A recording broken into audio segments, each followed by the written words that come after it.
Assalamualaikum warahmatullahi wabarakatuh. A'udzubillahi minasyaitonirrajim. Bismillahirrahmanirrahim. Alhamdulillahirabbil alamin. Wassalatu wassalamu ala asrofil anbiya'i wal mursalin wa ala alihi washabihi ajmain. Amma ba'du. Sahabat-sahabat YouTube yang mudah-mudahan dimuliakan oleh Allah Subhanahu wa taala. Kita jumpa lagi kali ini dengan topik kalau gitu baca Al-Quran juga bid'ah dong. Sahabat-sahabat YouTube, sebelum kita bicara tentang topik di atas, perlu saya sampaikan bahwa sebenarnya saya tidak suka membicarakan masalah furu'iyah karena takut hanya akan menambah perpecahan internal umat Islam. Tapi dengan pertimbangan karena Nabi Muhammad SAW menginginkan agar perbedaan di antara umatnya itu bisa menjadi rahmat, maka saya kemudian memberanikan diri ikut berbicara tentang masalah furu'iyah, khususnya masalah bid'ah. Nah, pertimbangan lainnya yang membuat saya ikut bicara masalah bid'ah ini karena sekarang ini fenomena pembicaraan masalah bid'ah sudah sedemikian memprihatinkan.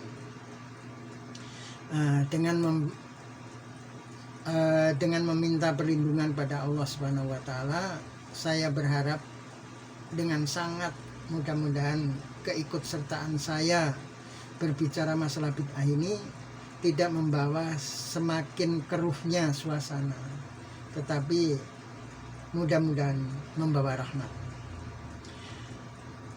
Sebelumnya, dengan melihat dan merasakan adanya fenomena perdebatan tentang masalah bid'ah yang cukup memanas akhir-akhir ini, disertai harapan agar perbedaan itu bisa menjadi rahmat, menurut hemat saya, seyogianya beliau-beliau yang sering membicarakan masalah bid'ah ini bisa menyadari kapasitas serta tugas dan fungsi masing-masing.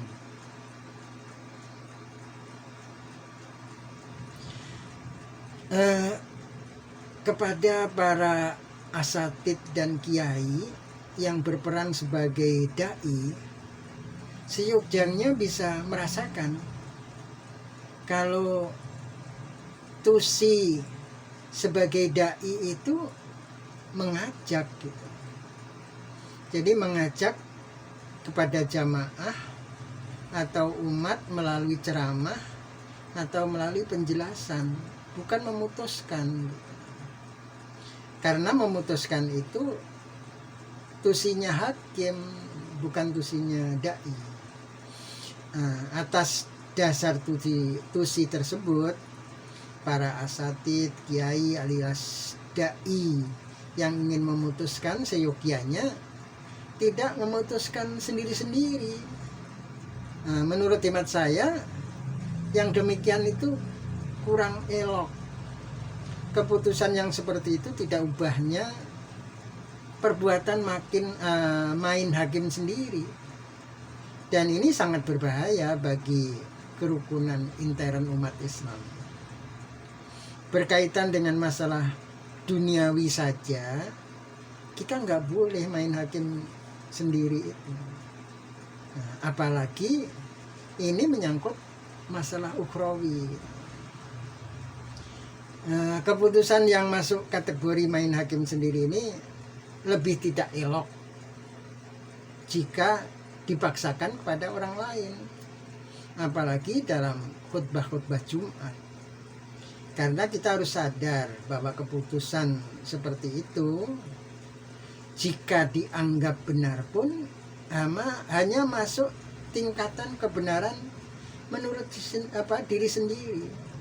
Nah, untuk itu kita harus maklum bahwa kebenaran itu ada sekurang-kurangnya ada 3 tingkatan. Yang pertama, kebenaran menurut diri sendiri yang belum tentu benar menurut orang lain. Pada tingkatan ini, pemilik kebenaran tidak bisa memaksakan pendapatnya pada orang lain. Untuk menguji kebenarannya, sebaiknya pemilik kebenaran mengajak diskusi teman dekatnya atau menanyakan pendapatnya kepada ustadz atau kiai di majelis-majelis taklim. Yang kedua, kebenaran menurut kelompok atau masyarakat atau orang banyak. Ini juga belum tentu benar menurut kelompok atau masyarakat lain. Sehingga kelompok masyarakat pemilik kebenaran ini juga tidak bisa memaksakan pendapatnya kepada kelompok yang lain.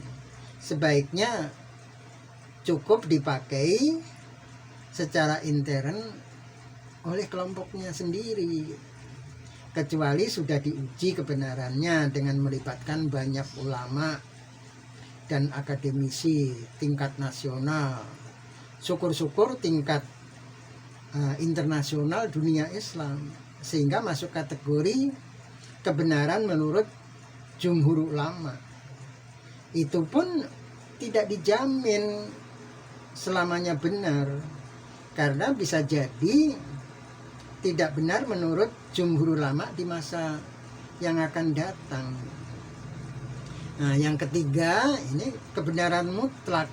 Ini kebenaran yang dimiliki oleh Allah dan Rasulnya.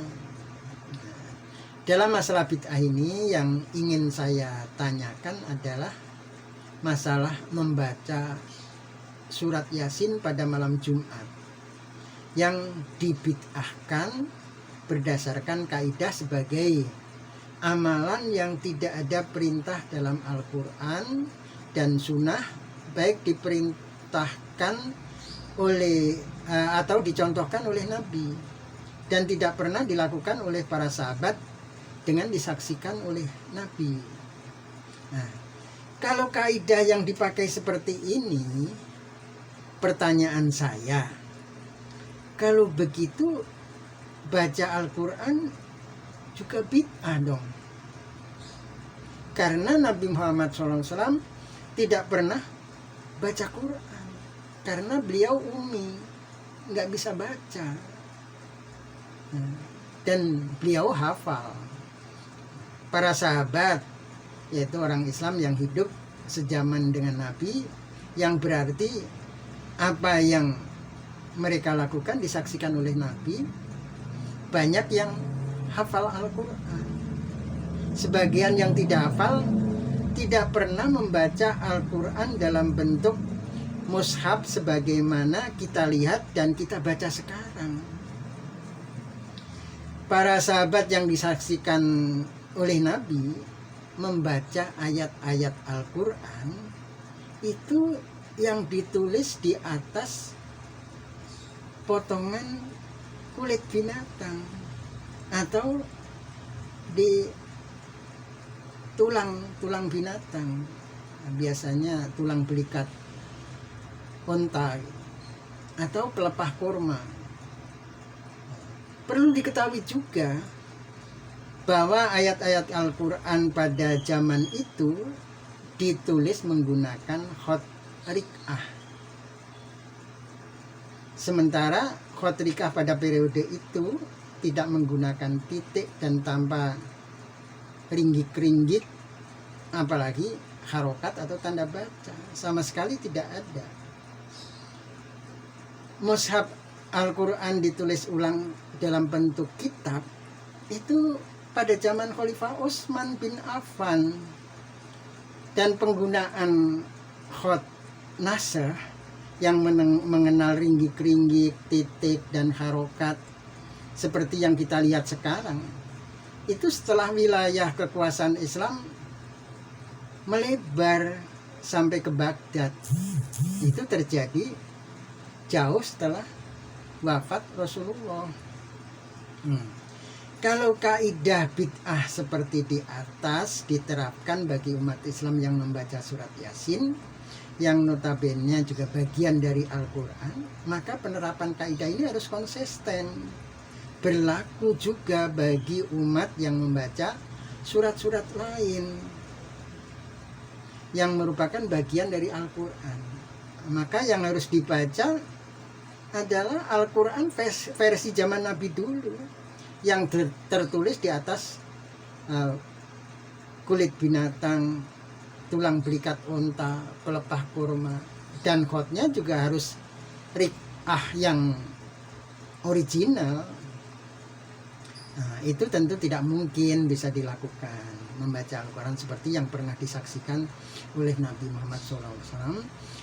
Lalu pertanyaannya, kalau gitu masih berlakukah kaidah sebagaimana yang diberlakukan pada umat Islam yang membaca surat Yasin selama ini? Kalau tetap diperlakukan kepada para pembaca surat Yasin, maka itu namanya tidak konsisten pada penggunaan kaidah. Nah, pertanyaan saya ditambah dengan sedikit alasan kenapa saya bertanya ini, hanya ingin mengajak umat Islam itu menjadi umat yang smart, yang kritikal, yang bisa berpikir secara holistik dan komprehensif. Sebenarnya kaidah tentang bid'ah seperti di atas itu nyaris sudah tidak ada pertentangan. Setuju, banyak yang setuju kaidah seperti itu, setuju. Namun dalam aplikasinya yang bermasalah.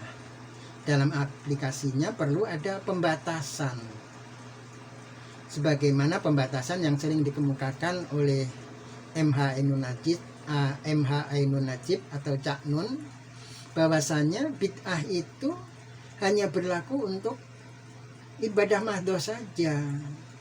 Untuk ibadah mahdoh tidak boleh ada penambahan dan pengurangan syarat rukunnya. Nah, sebaliknya masalah bid'ah ini jangan dikait-kaitkan dengan ibadah ghairu mahdoh.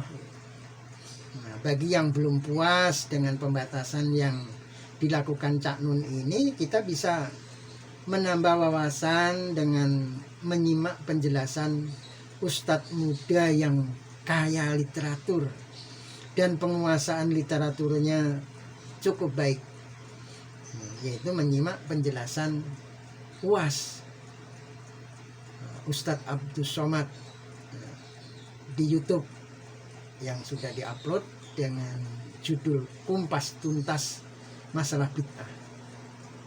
Nah, dan ini terakhir ini ada kabar yang mengembirakan,